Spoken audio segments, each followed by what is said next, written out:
Тема кишечный кашель. Это я его так называю. Если стенки кишечника отекшие, из-за того, что сидим много, питание ненатуральное, много что влияет, атмосфера, нет движения, дренажа нормального, вот, то застои идут в кишечнике, вода не уходит ни из бронхов, ни из плевры, она должна уйти, уже давно была, от лекарства, от травок, а она стоит здесь. Плюс еще вирусы, имейте в виду, после ковид золотистый флокок, клепсиела обострились, тоже на это сдать надо. Дальше, можно Эпштейн-Бар еще сдать кровь. Далее, мы сейчас проверяем, есть ли в легких, в бронхах, в плевре, в легких нет, в бронхах, в плевре вода. Если есть, то, конечно, надо выводить отсюда отхаркивающими какими-то средствами. Если тут пусто, а человек кашляет или ребенок продуктивно, мокрый кашель, громкий, это делает вода в кишечнике. Тут залечивать смысла нет. Надо отсюда выводить, все быстро проходит.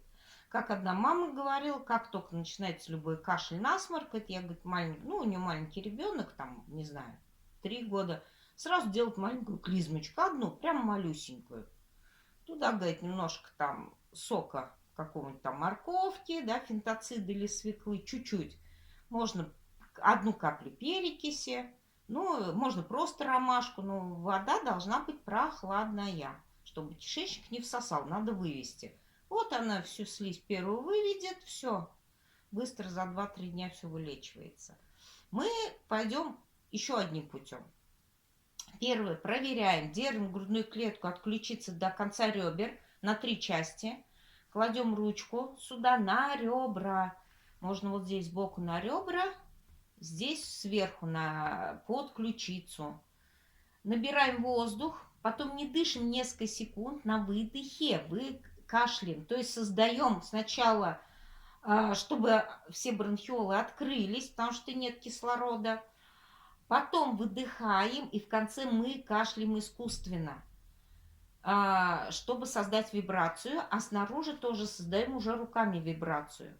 Если там что-то есть, вода в бронхах, плевре, вы не удержите кашель, он будет проходить или тугой, или мокрый пойдет. Вот это все надо несколько раз в день, ну хотя бы раз в день, но несколько дней протряхивать, как сейчас я и показываю.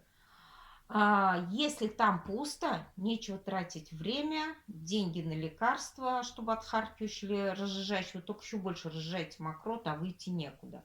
Надо искать другие причины. Набираем воздух, не дышим, выдох и одновременно кашляем. У меня просто, видите, пустой воздух идет. Нет там ничего.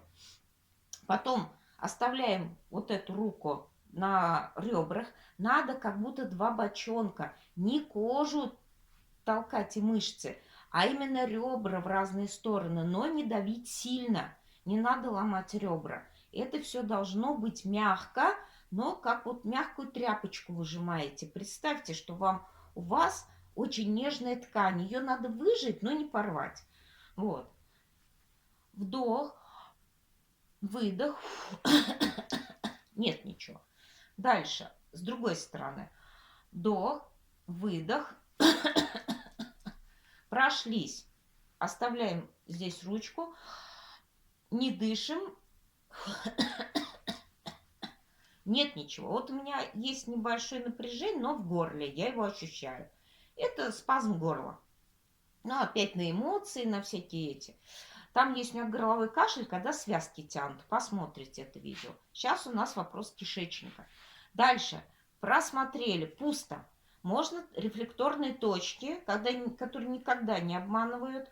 Да, они для диагностики и для лечения идут. То есть вот зона усы от носогубной складки до носогубной, как усы растут, посерединке между носом и ртом. Начинаем тыкать. Кстати, вот здесь на носогубках точки газообразования. Если мучают газы, тыкайте. Нажимать, прям ногтем нажимать. Нажимать. Вот знаете, как ручкой не пишущей нажимаете. В принципе, техники под ручку не пишущую и адаптированы. Вот. Взрослым 10 раз, 5 раз, ребенку 3 раза в день. Всего 2-3 дня. Это рефлекторные техники, не надо перебарщивать. Прошлись, как усы. Есть болезненность. Над уголками губ. То есть не рядом, а над уголками. Вот здесь. Над уголком губы. Прям протыкали. Вот здесь, над уголком.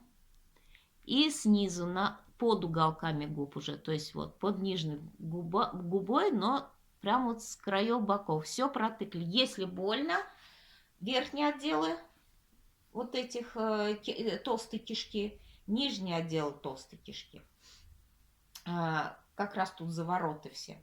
Дальше, вот эту я называю грустная улыбочка, где подбородок вот такую складку дает. Серединку и по бокам ее. Серединку и по бокам. Если будет болезненно, тут за много чего отвечает. Эти точки и за ноги отвечают, и за внутренние органы, но кишечник, так мы определяем тоже, болезненный или нет. Так, если здесь болезненно, значит да, с кишечником не все в порядке, хотя стул может быть в норме. То есть там спазмы, не уходит жидкость, дренажа мало, сидим, едим неправильно, не то, все задерживается. Дальше, что делаем?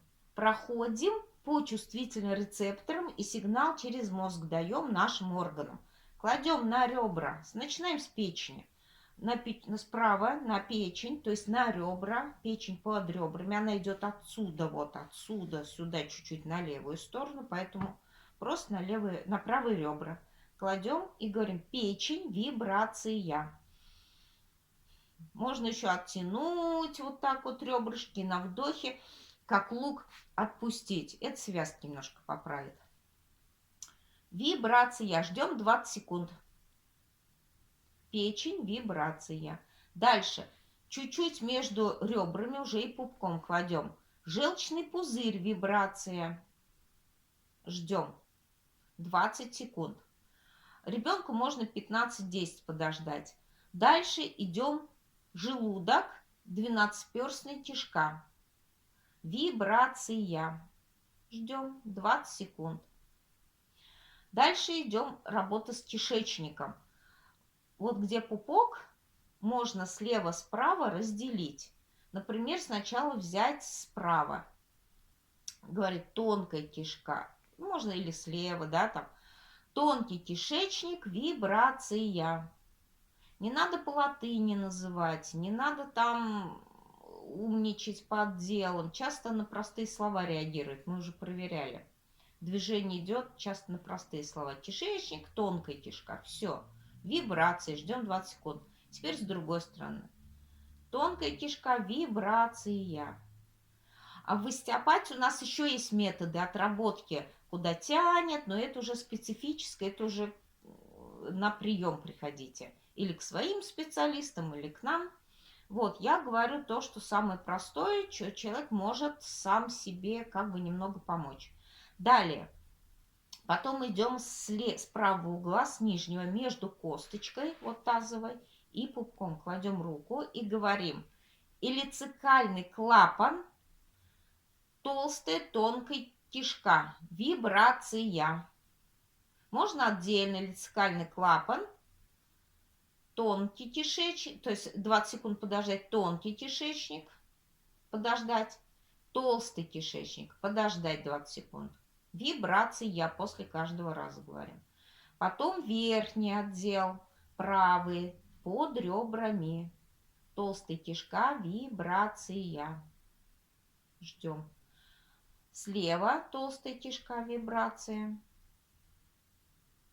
И слева снизу сигмовидная кишка, вибрация.